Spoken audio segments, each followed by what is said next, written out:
सात संगत जी प्यार से कहना। धन निरंकार जी। सात संगत जी, दासी आज एक सच्ची घटना के आधारित पर प्यारी सात संगत जी विचार लेकर आई है। जो कि प्यारी सात संगत जी दासी सत्संग पर गई तो सात संगत जी एक महात्मा जी ने आप बीती सुनाई।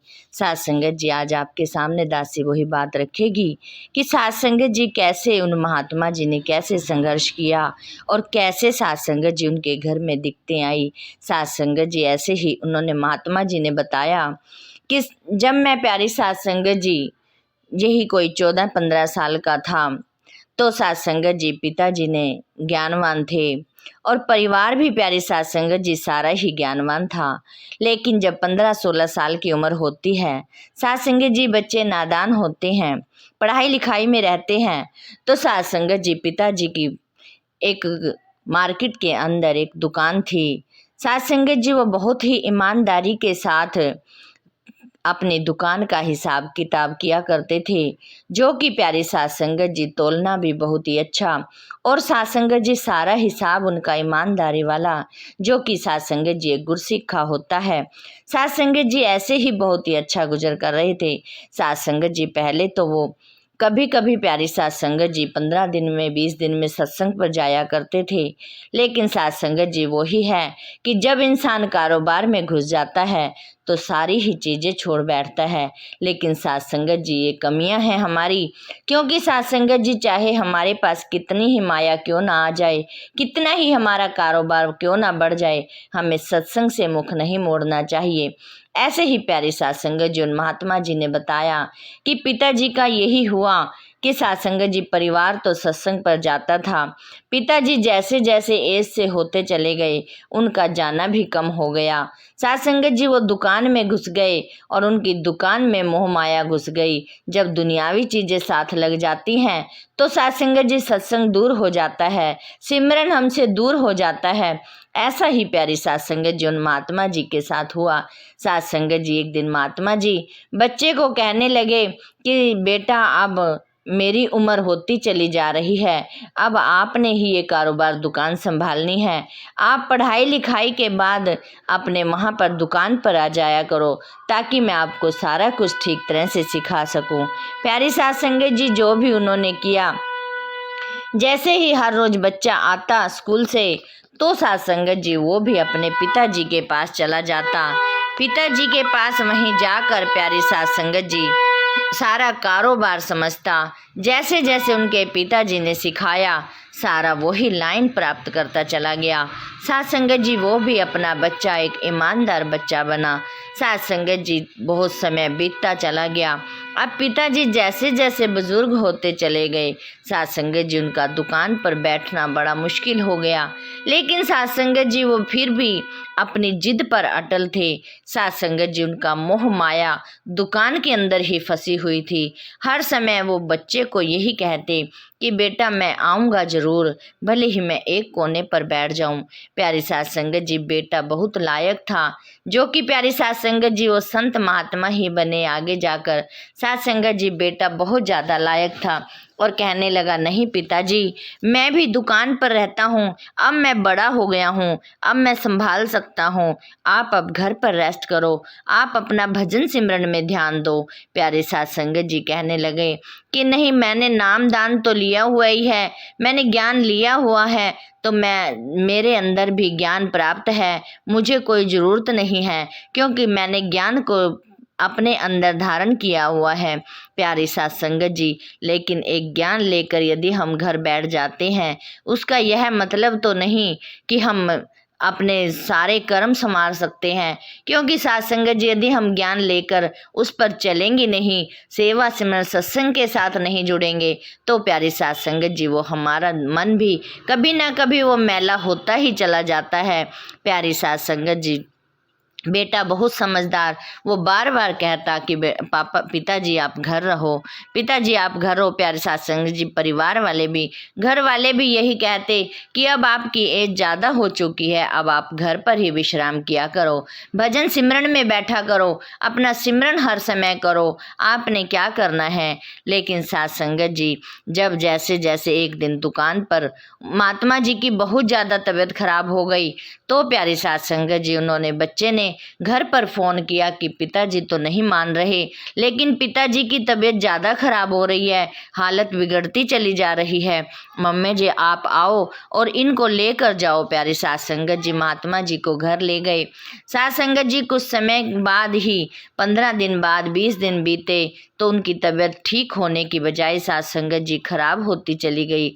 हर जगह डॉक्टरों से इलाज कराया, लेकिन सत्संगत जी कहीं भी फर्क नहीं पड़ रहा था, क्योंकि सत्संगत जी एज का भी कुछ था उनको। तो सत्संगत जी ऐसे ही एक दिन, वो जब बच्चा दुकान पर बैठा तो एक महात्मा जी आए। महात्मा जी ने कहा कि बेटा आपके पिताजी कहाँ पर हैं। सत्संगत जी, बच्चे ने कहा कि पिताजी तो अब तबीयत खराब रहती है, तो पिताजी घर पर ही हैं और उनकी तबीयत भी कुछ ज़्यादा ही खराब है, अब तो वो बोल भी कम पाते हैं और बिस्तर पर ही हैं। सत्संगत जी, उन्होंने कहा कि बेटा मैं भी आपके पिताजी से मिलना चाहता हूँ। सत्संगत जी, इतने में ही घर से फ़ोन आ जाता है कि बेटा जल्दी से घर आ जाओ, आपके पिताजी की ज़्यादा तबीयत खराब हो रही है। अब उन्होंने बोलना भी बंद कर दिया है। सत्संगत जी, बेटा उन महात्मा जी को लेकर घर चला गया। सत्संगत जी, रास्ते में महात्मा जी ने पूछा कि बेटा आपने भी ज्ञान लिया है क्या। सत्संगत जी, बेटा कहने लगा कि नहीं महात्मा जी, मैंने तो ज्ञान नहीं लिया, मैं अब इस दुकान पे ही रहता हूँ, जब से मैंने थोड़ा सा बड़ा हुआ हूँ तभी पिताजी का सहारा बना हूँ, और अब पिताजी ने ही मुझे इस लायक बना दिया है तो मैं अपना सारा कारोबार संभाल सकता हूँ, इसीलिए मैंने कोई ज्ञान नहीं लिया और कभी सोचा भी नहीं है। सत्संगत जी, महात्मा जी ने उनको कहा कि बेटा काम के साथ साथ हमें ज्ञान भी लेना चाहिए, हमें सेवा सिमरन भी करना चाहिए, तभी हम अपना जीवन को अच्छा मानेंगे, वरना तो प्यारी सत्संगत जी, एक पशु भी आता है, वो अपनी जिम्मेवारियां निभाकर ऐसे ही चला जाता है, उसको ये होश नहीं है कि मैंने कैसे सेवा सिमरन करना है। लेकिन सत्संगत जी, आप तो ज्ञानवान परिवार के हो, तो आपको यहाँ पे ज्ञान लेना जरूरी है। इसीलिए प्यारी सत्संगत जी, उसने कहा कि ठीक है महात्मा जी, इस बारे में मैं सोचूंगा। सत्संगत जी, जैसे ही वो गया तो घर गए तो महात्मा जी के सामने हाथ जोड़कर खड़े हो गए। तो महात्मा जी से पूछा उन महात्मा जी ने कि आपने मुझे पहचाना। प्यारी सत्संगत जी, उन्होंने गर्दन हिला दी, क्योंकि वो बोल तो पा नहीं रहे थे। सत्संगत जी, जैसे ही गर्दन हिलाई तो महात्मा जी ने फिर से पूछा कि तबीयत ठीक है।